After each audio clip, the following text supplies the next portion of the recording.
everyone. How are you guys doing? I am doing fabulous. It is awesome. It's Thursday that we are recording it, and it's Thursday, June 18th. You know why I'm telling you this? Because today was Nick's championship parade. So the city is busy, okay? And it's a hot day too.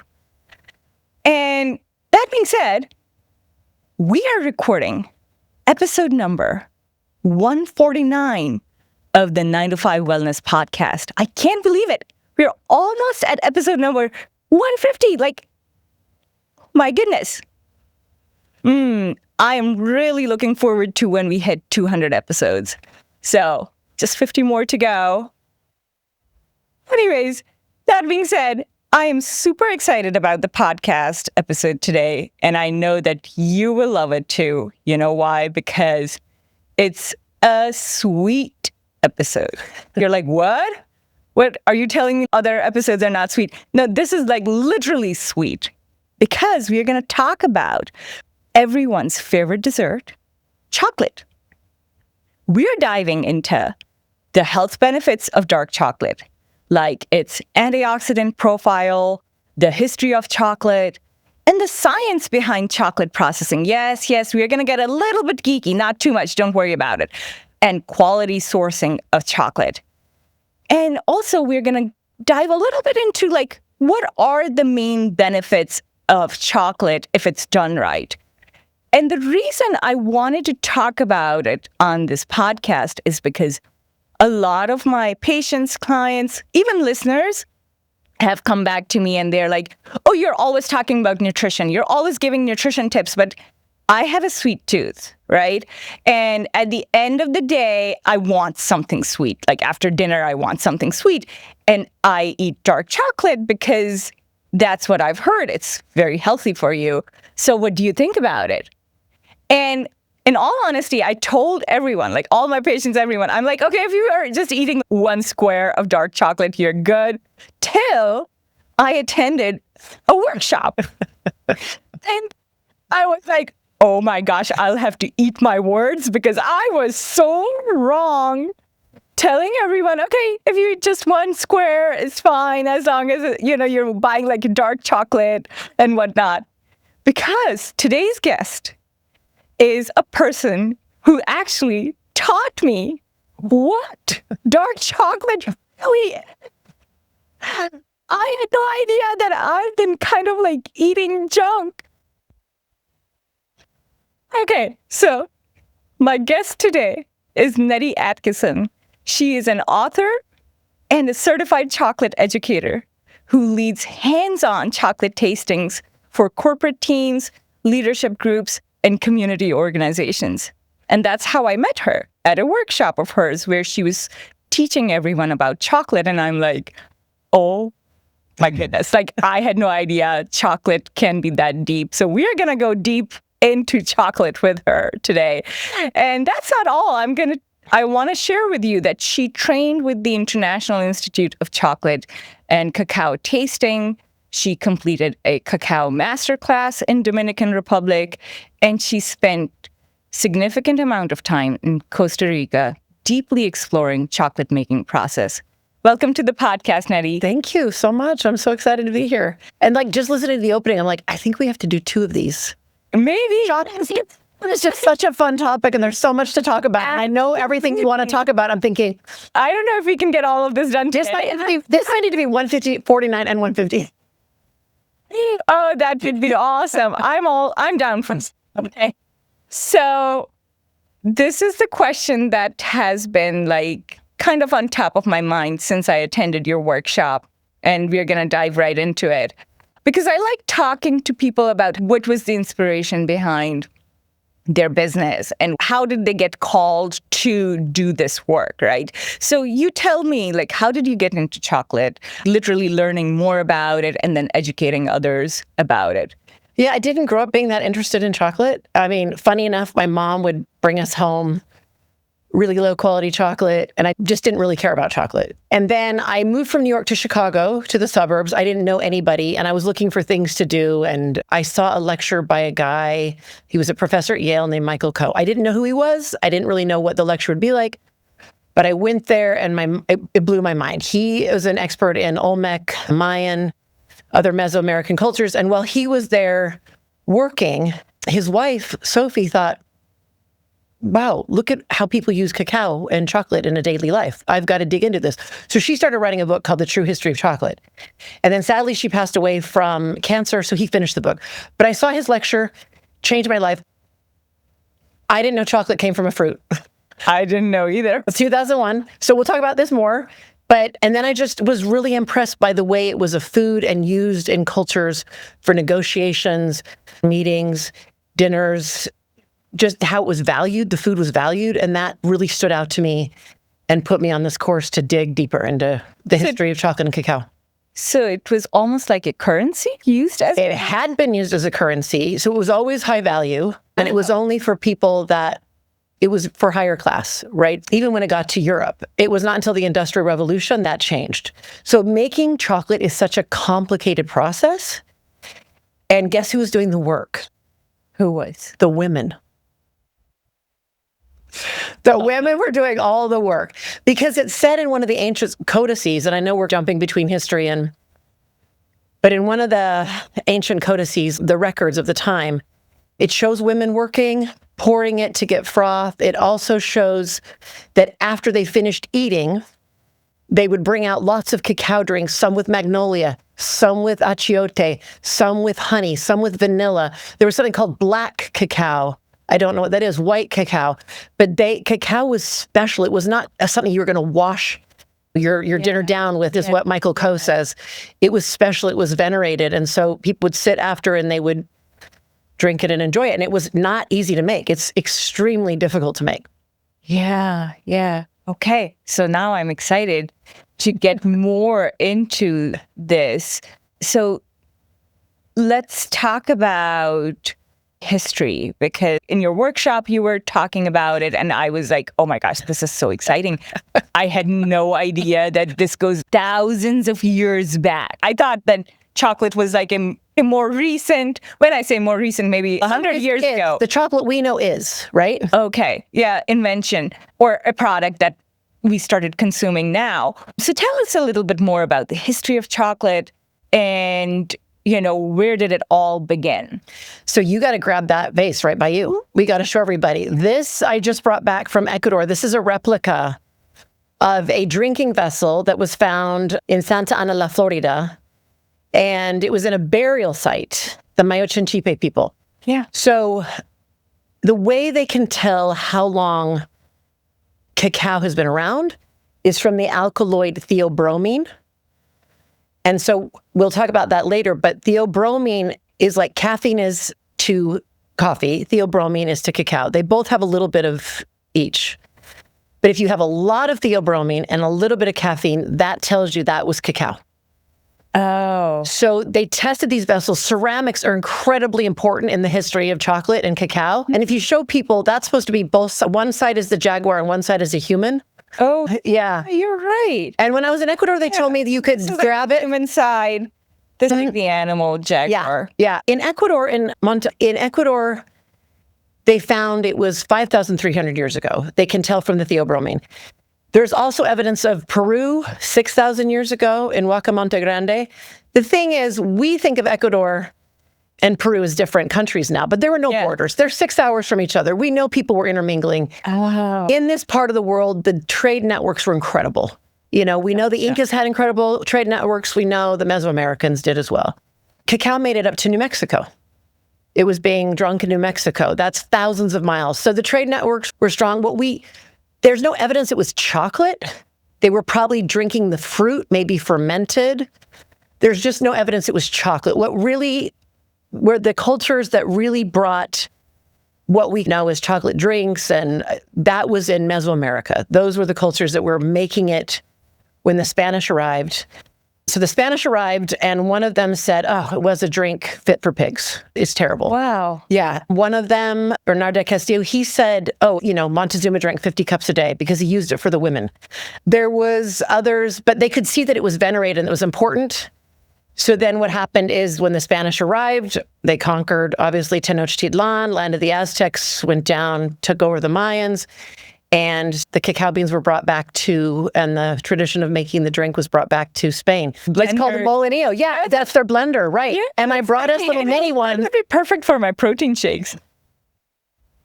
Bring it in one day and let's try. No electricity needed. Even more sustainable. Yeah, I love it. I love that. Yeah, so chocolate made its way to Spain, and then the Spanish ended up, it spread through Anne of Austria. It sounds like she's from Austria, but she was actually from Spain and brought it in to the court of Versailles, and then it just kept getting more and more popular. So that's how it started spreading globally. Yeah, and then Industrial Revolution, it was still for the wealthy. It was very expensive to make, like it was expensive to get. It was luxury. It was luxury. The Industrial Revolution turned it into an item that that most people could afford. It was also used in pharmacies. I was just in a few years, I was in the Czech Republic. And in the Czech Republic, in the pharmacy, they had a cacao container. Yeah. So they were used for medicine. And that's how the praline was invented. God. Niehaus is famous for the praline. Yeah. And they were a pharmacy, and the son figured out, if we put medicine in the chocolate, the kids eat it better. Yeah. So that's how the praline was invented and what Belgium is known for. Yeah. Yeah, no, that's wonderful. That's so wonderful. So I do want to highlight something you said, and pre-interview, we were talking about this ways. I was asking you, what is it? And you're like, oh, it's a vessel, and you got it from Ecuador. And you said that they used to hold it and run with it, right? Yeah. So I went to visit a chocolate maker in Ecuador in Quito, and I was with a whole group, and we had the gentleman who makes them brought us several. We all bought a few, and then I shared one with the chocolate maker in Quito that's incredible. And she started crying. She was like, this is the best gift. And she was telling me that they would have that to be able to run with it. Like this and then run with it. Isn't that amazing? Yeah, because the way it's shaped, like if you guys can see this like closely, the way it's shaped, it's like, almost like a handle, but then at the same time, you can drink out of it. And they have some ancient pots, too, that were twist. Oh. They found the Mayan symbol for cacao was on a vessel they found that twists, the Rio Azul vessel in Guatemala. So the ceramics are key. Yeah. Like used in the history and to learn about the history. Yeah, and that's how we figured it out. That's telling us like if it's chocolate or not. Lots of theobromine, a little bit of caffeine. Okay, cool. I was calling this a cocoa bean. Yes. And you said... people do, because Charlie and the Chocolate Factory called it a cocoa bean. It's actually called a cacao pod. So it's a pod. In Spanish, they call it a mazorca de cacao. It's a pod. Okay. And it's a fruit. And if we opened it up, it would be... And of course, I forgot to bring a knife. Don't worry about it then. But if we open it up... What's inside? You have fruit-covered seeds inside. Oh, wow. So it's called a mucilage or a baba. Baba in Spanish can mean, slimy. It can even mean boogers. But anyway, so it means slimy, and it is slimy. I will have children or adults try to touch the fruit of the cacao pod, and they are grossed out. Yeah, but it tastes delicious. I would never place it on like a cacao fruit to be slimy inside. It's slimy and it is delicious. I mean, there's so many varieties of cacao, right? Just like there's a lot of varieties of apples, there's a lot of varieties of grapes. There's a lot of varieties of durian fruit. There's a lot of varieties of jackfruit. Yeah. So there's a lot of varieties of cacao, and we're going to try one of the most ancient varieties. Yeah. Today, but inside is fruit. Okay. And inside the fruit, like most fruit, it has seeds. And so when the seeds are fresh, usually they call them seeds. After fermentation, when they're no longer viable, people start calling them beans. So that's why they're called cacao beans. So this is a bean. That's a bean. And it's like a coffee bean, right? I have coffee beans here too, yeah. So it's like a coffee bean. And then you crack up the shell. Pop it. You pop it? Yeah. This is wild. And it's breaking a little bit. Sometimes I can get it in a clean shot. But you take it off, and then these are the nibs. So some of you might be putting... kind of like now I can imagine that that's chocolate. Then you grind this down. Yeah. You know, you add sugar or milk if you're doing that, or you just grind it down if you're making 100%. Yeah. And you have the nib. You can actually eat it? Like, yeah. Some people will eat with the husk. I don't like to eat the husk. They make tea out of the husk. oh. But yeah, so Like any other kind of like seed or nut. Like you just like crack it, pop it. You can just eat it. And I'm sure a lot of listeners are used to seeing now cocoa nibs in the store. When I was growing up, that was not a thing that happened. More about it. No, I'm not aware of that. Are you not seeing them in the store? So because it is a superfood, Yeah. because of the polyphenols, people are now buying bags of cocoa nibs. So it's just the beans crushed. Oh, okay. It's just the beans crushed. And putting them over smoothies, or putting them in smoothies, putting them over parfaits Just to like get you do, that like extra. chia seeds and stuff. Like you do with chia seeds. Yeah. Exactly. Okay. No, I didn't know. Let's talk about the processing. And I know you just touched upon it a little bit, but tell me about the processing. How are we getting from the pod, like the pod on a plant, to like chocolate bar? Okay. Well, the thing about chocolate, which it can make me sort of annoying sometimes, is there's never an easy answer about anything. But the standard process. Yes. Let's say the Let's standard talk about that. process. Yes. I bet there are like a million different ways to do it. Oh, well, you know, and it depends on where you are. But the fruit is harvested. Okay. It's cut open, and it's incredible to see because the people that cut it open do it with machetes usually. Wow. And they're chopping it and they're pulling and they're dumping it, putting it into piles. It often then gets fermented. So it's fermented, and that is what gives it the chocolatey flavor. It creates lots of acids. The one that is most prominent when you smell it is acetic acid, which is vinegar. Okay. So you ferment, and then you dry it. And then when the chocolate makers get it, they get the beans. They take the outside off, which is called winnowing. Okay. Forgive me, I got out of order. They roast it first. They'll roast it. Most chocolate makers will roast, some don't, but they'll roast it, then take the outside husk off, which comes off a lot easier when it's roasted. It sanitizes it, and then it puffs it up. It makes it easier to remove that. Nice. Then it's ground down for, on average, 3 days. And then some people add a process called, so that's melanging.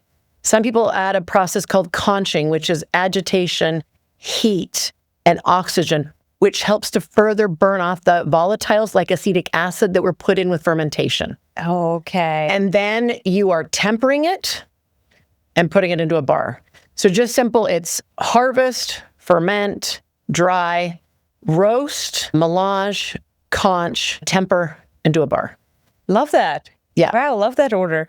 And yeah, I mean, I totally understand that it can be done many different ways. It depends on where it's being produced, which country, which region you're in.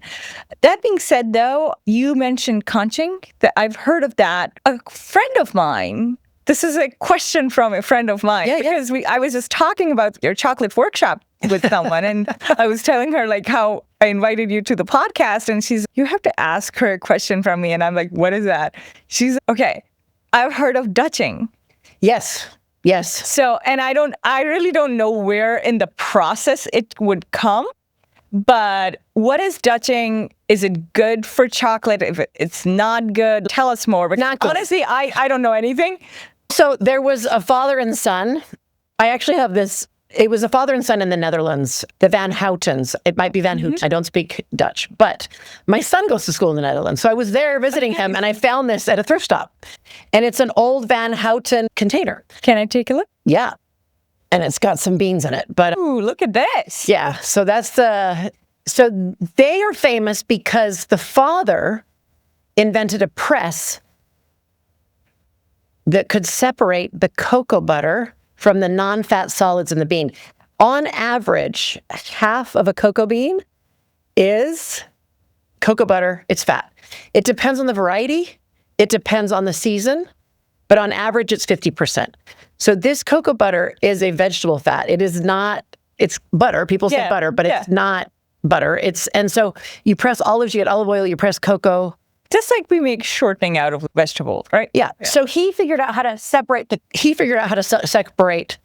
the butter, which made it, for a lot of reasons, they wanted to do it. But then his son figured out something called Dutch processing. They call it Dutch processing now. Okay. It's alkalizing the cocoa powder. When you press out the fat, you have non-fat cocoa solids, which often it's the powder. Okay? So you get the powder. So he thought, oh, if we alkalize it, it is less bitter, less astringent, and it melts better in the milk. So it was used for the drinks. What it also did is we have an example here. This is Dutch cocoa. Okay. It gives it a darker, richer flavor. And then people think psychologically, oh, that's better. It's not. This is a higher quality chocolate. It's going to taste better. But I hope you guys can see this. This is so wonderful because I would have thought the darker one is better. Exactly. And that's totally how we all would think. Darker, richer, and that's what he was promoting as well. It's darker, richer, it's going to be better for you. It removes a lot of the polyphenols and the health by doing it. So by doing the Dutch process, yes, it might melt better in water or milk. It's not as healthy. It gets rid of the polyphenols. High temperatures in making your chocolate is not good. Wow. High temperatures, no, not good. Yeah. So it's almost, you know how they say if you cook at a very high temperature, especially like plants and vegetables, right? That it kind of like gets rid of all the antioxidants. So it's almost like the same concept. Yeah, it does. It's not good. And of course, for high quality cacao with high polyphenol, you also have to go all the way back to the soil. The soil is so important. And one of the polyphenols in cacao are tannins. Yeah. And you think tannins in redwood trees are protecting the redwood trees from bugs. Yeah. And so polyphenols are I don't have to explain to you, but the superheroes. It's like the armor for plants. They can't get up and move, so they have polyphenols, these phytochemicals that can protect them. Yes. And so when cacao is grown in bad soil, it gets stressed. It releases more tannins. So that cacao is going to be more bitter and astringent. So the soil, like wine, it's where it starts.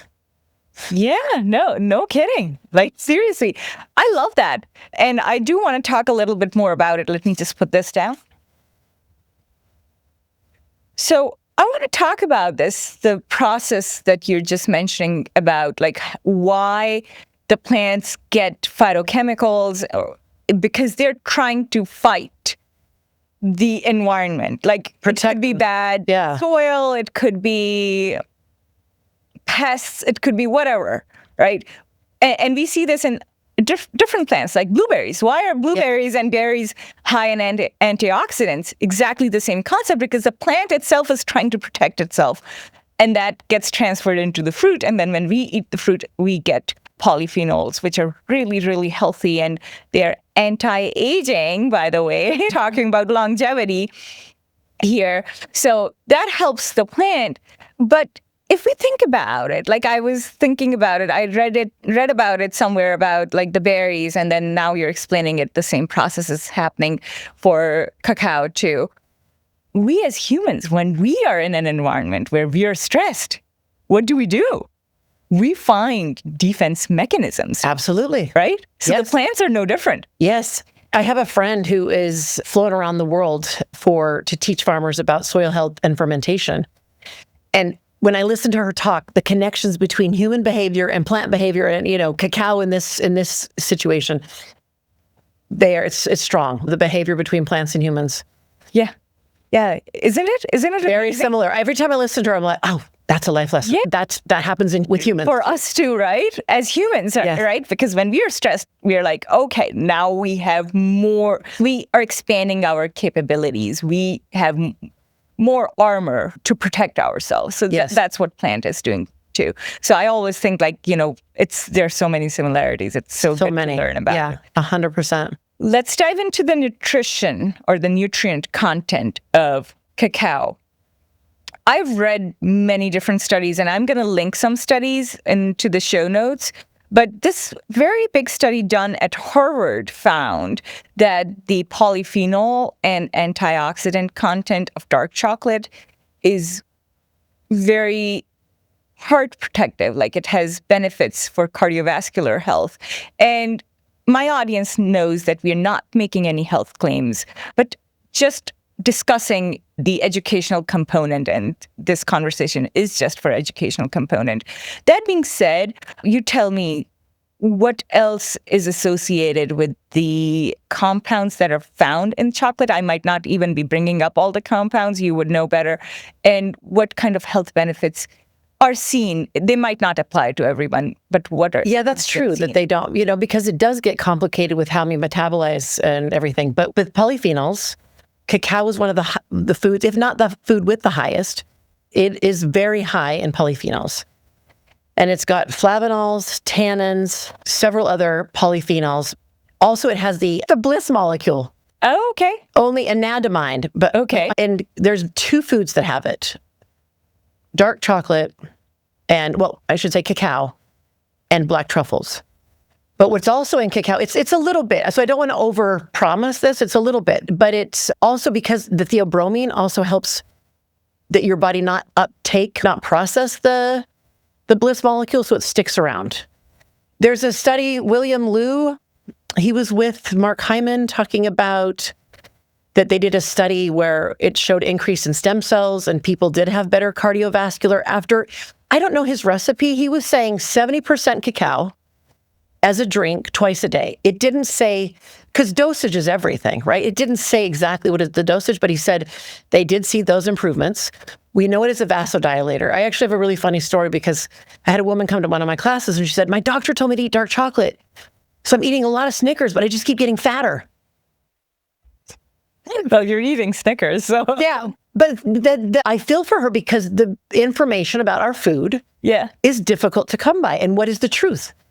Right? What is truth? A lot of us don't know. Let's talk about it. If somebody goes out into the market and they're like looking for dark chocolate, healthy dark chocolate, what should they look at on the back of like the label? Okay, perfect. So first of all, make sure it doesn't say alkalized, because if it's alkalized, that's the Dutch process. Yeah. So don't have that. The fewer ingredients, the better. All right. So the fewer the ingredients, the better. The thing is, it's tough at grocery stores because, certain grocery stores will have a craft chocolate area. Others have a premium area. And sometimes even premiums like Lindt can have alkalized cocoa. So look at the ingredients first. I have a friend who is really smart guy. He's like, a lot of times you don't know how it's grown. Well, you do with craft chocolate, but he was saying you really got to look at the balance, the length, like a fine wine, the balance, the length, the intensity. He was saying, look at these. You kind of got to use your senses to figure out what chocolate is good, because the polyphenols are what flavor. Mm-hmm. In olive oil, like a good polyphenol full of polyphenol will make you choke, will make you cough. Yeah. And so, but I feel like I'm talking in circles here because good dark chocolate doesn't have to be bitter. So when it's made well, it doesn't have to be bitter or astringent, even though polyphenols do add astringency and bitterness. That's what they do. Got it. Okay, so you have like some bars here for us to try. I do. So we are going to close up with this trial. Okay, so let's try. First, we have a hot chocolate, right? Yes. Okay. This is 100%. So this is how it would have been. This is hot chocolate? Yeah, so this is, for thousands of years, chocolate was a drink. Not until around 1847 was it a bar. Oh. And the whole learning how to press out the cocoa butter was part of it becoming a bar. And they would drink it hot or cold. This is so different than, it has a little kick to it. I added chili because a lot of times they would add chili, vanilla, honey. So I added a little chili for you to be surprised. Oh my goodness. This is delicious. Yeah, and I would say no food in isolation is right. Yeah. But if you're going to choose the healthiest dessert you could have, it's dark chocolate, and I would say berries. Yeah. Yeah, absolutely. No, this is good. Let's talk about this first one. We have an ancient variety called Chuncho. These 2 chocolate bars are made with an ancient heirloom cacao variety called Chuncho. Chuncho. I brought bars from 2 different makers because I wanted you to see that even if they're the same beans, the way chocolate makers make it like has the flavor vary. So both of those are different on the both sides have different. So that one is They're both the Chuncho beans, and it's from Peru. It's yum. And when you eat chocolate, because of the cocoa butter, like take a lot of deep breaths, let it melt and release its flavor. Cocoa butter melts the temperature of our mouth. It's so good. Right? And then if you try the other one, it's the same beans, but a different maker. And so, Here, eat it. there's several things that influence the flavor. Yeah. The quality of the soil, the variety of the cacao, how it was fermented, how it was dried, how it was roasted, how it was ground down, and for how long. And so you see this variety. Totally different. I wouldn't have placed it like it's from the same plant. Same Chuncho beans. Same beans. Yeah. Yeah. But it's really This one is like tastes darker, a little bit more bitter, the larger squares. so the other one is a little sweeter. A little I'll have to try that one. I haven't It has tried. a fruity undertone to it. Yeah. So no country has a flavor. I mean, a lot of people say to me, "Oh, I love Ecuadorian chocolate," and that's great. But Ecuador is a big place, and there's a lot of farms, and there's no one terroir, just like there's not one terroir for wine. That being said, Peru does tend to have pretty fruity chocolate. Oh. And I used to So it hate... depends upon the region too. Yeah. That's funny. They're a bit similar because I know the other one really well. But Yep. it's very grapey and winey So for me. yeah, right? It's kind of grapey and winey. Yeah, fruity undertone. So that being said, if somebody's going out into the market to buy the chocolate, just the higher the cacao content, the better, right? Yeah, I mean... If you were to give our listeners, like, 2 tips when they go out to buy chocolate to make sure that the chocolate is healthier version of the chocolate, what should they look for? I would only go to craft chocolate shops. Oh, I wouldn't get it at the key. I wouldn't get it at the grocery store because Go to craft chocolate shops. Now you know it. Yeah, because industrial chocolate is just made differently. I mean, a McDonald's hamburger is made for the masses. It's made for price. It's not made for quality. Yes. It's the same with chocolate. Yeah. And you've got somebody really skilled. If you've had a burger that's been cooked by somebody really skilled, the flavor is incredible. Yeah. When you have chocolate made by somebody who's skilled, it's incredible as well. Usually industrial chocolate, you're just burning it, roasting it high, going through. Mass production, It's right? mass production, and mass production will never end. That's a great tip. I think a lot of people, even including me, I didn't know about that. You got to go to craft chocolate shops. Look up in your local area, who's my craft chocolate maker? They're all over the country. The craft chocolate movement started in the late 90s, but there's a lot of craft chocolate shops all around. And if you visited them, they would love to just geek out. I love that. I love that. Okay, we are going to do that one of the days in the city. Okay, I do want you to show your book. Yeah. Yeah. Tell us a little bit about it. And then also tell us, where can our listeners and viewers find out about you? If they want to host like a workshop with you, how do they connect with you? So let's talk about the book first. The book. So I taught preschool for a few years, and when I was traveling around to learn more about chocolate and visiting a lot of chocolate factories and shops, I saw there was no book for children 0 to 5. And I thought, yeah, but why would you write it? But then I just kept having this feeling, I got to write it. So I got an illustrator in Mexico. She was actually just picked to do the World Cup poster. Oh, nice. Yeah. She's amazing. Wonderful. She's amazing. She's amazing. So I'm currently doing rebranding, but I love that. Yeah, I'm the chocolate_connection on Instagram. Okay. And I have activities every month in New York City. I have activities every month in New York City. I have a lot coming up. We're going to be eating chocolate in gardens. I'm going to do a hands-on history class. I love that. Which is very fun. So yeah, the chocolate_connection. And then my books are sold on my website, smallbatcheducation.com. I love that. In the show notes, I'm going to include your Instagram handle, and I'm going to include the link to your book where it's sold. So yeah, just follow her at chocolate_connection to know where all the happenings are.